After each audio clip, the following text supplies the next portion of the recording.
In this video, I will cover dividend investing and if it can beat S&P 500 index. I also cover why dividend investing may not be for everyone. Dividend stocks are valuable for their income stream as well as modest capital appreciation. The 2023 research note by S&P Global showed that dividends contributed 32% of the total returns for S&P 500 since 1926. The rest came from capital appreciation. But these are average numbers. The dividend contribution percentage varied a lot depending on the period of time. For instance, the dividend contribution was rather insignificant in the last 20 years. Why is that? My explanation is that the proportion of tech growth firms with no dividends in S&P 500 increased. Here are the top 10 companies in S&P 500 in 2023. We see that their yields are below 1% or non-existent. But while what they lack in dividends, they make up in capital appreciation. Warren Buffett once opined about dividends. He said that reinvesting money into business generates far more long-term value for shareholders compared to paying dividends. The average dividend yield of S&P 500 index fell from 3 to 4% pre-2000s to 1 to 2% post-2000s, and this correlates with my hypothesis. Next, dividends had significant contribution to compounded total returns. This is especially true over long-term horizons. For instance, S&P Global analyzed data from 1971 through 2023. They conclude that the 5-year price return was 50% without dividends. The 5-year compounded total return with dividends reinvested was 73.88%. Similarly, the 10-year average price return was 116.89%, while the 10-year total return was 194%. So the difference of 77% in return was thanks to dividends and dividend reinvestments. We see that dividends were an integral part of total returns, at least in the past. Furthermore, S&P Global constructed a so-called S&P 500 Dividend Aristocrats index. This index consists of stocks of companies that paid dividends for 25 or more years consecutively, and they also increased dividends over time. From 1998 to 2023, the average dividend yield for S&P 500 Dividend Aristocrats index was about 2.5%. while the average dividend yield for S&P 500 was 1.75%, so the yield differential was about 0.75%. As of now, the yield for Dividend Aristocrats index stands at about 2.3%, while that for S&P 500 is 1.6%. So now, let's take a look at average compounded annual returns from 1989 to 2023. We see that for longer time horizons, the S&P 500 Dividend Aristocrats Index outperformed S&P 500 by over 1%. This is especially true for 10-year and longer horizons. Even after accounting for volatility, the dividend index showed better risk-adjusted returns. Also, the dividend index had smaller max drawdowns. S&P Global concluded that most of the outperformance was due to securities selection.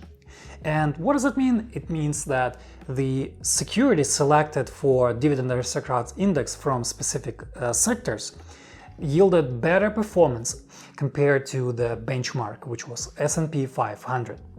So next is, what does it all mean? Should you go out there and start investing in dividend stocks or just buy the ETF that tracks the Dividend Aristocrats Index?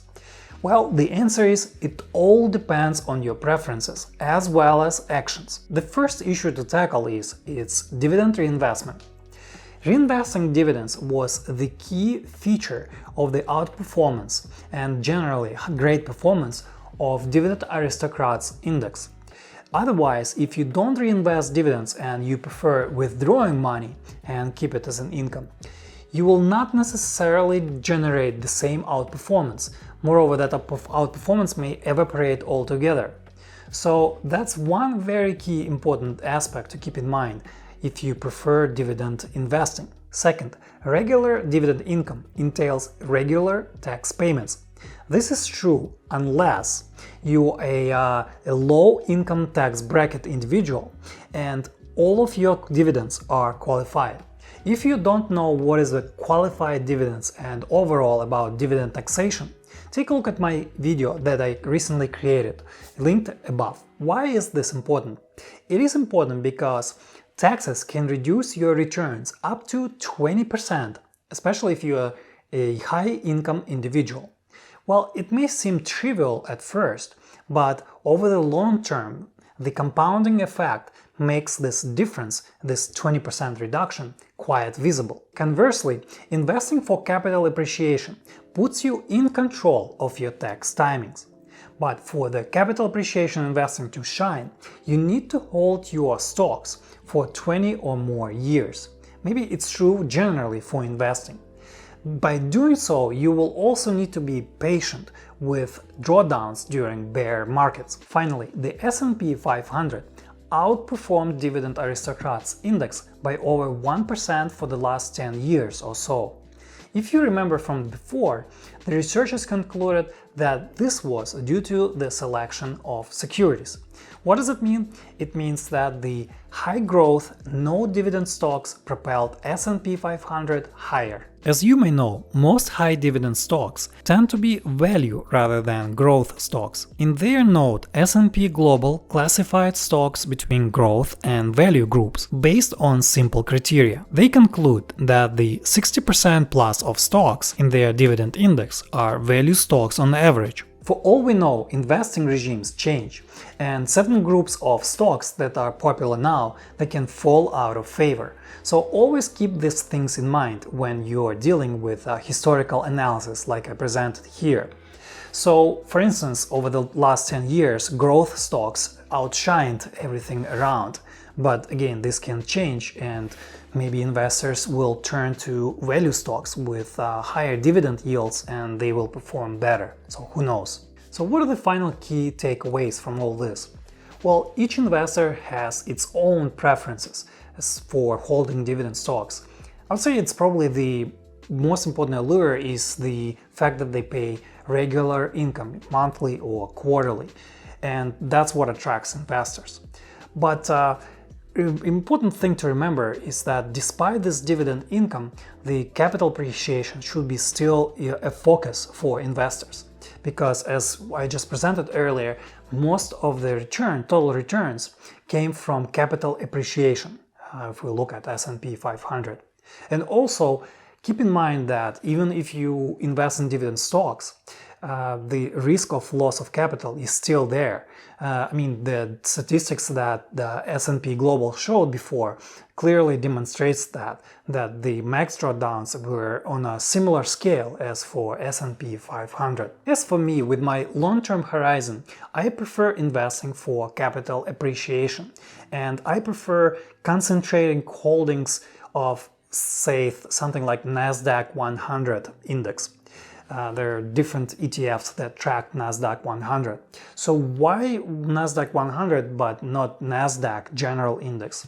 I think, based on my subjective analysis, I speculate that the market cap size correlates with economic mode, and I prefer investing in high growth big tech companies that will likely outperform everything else that's out there in the economy. I don't mind that there are no dividends in that index. Mostly it's very minuscule because the capital appreciation will outshine that lack of dividends.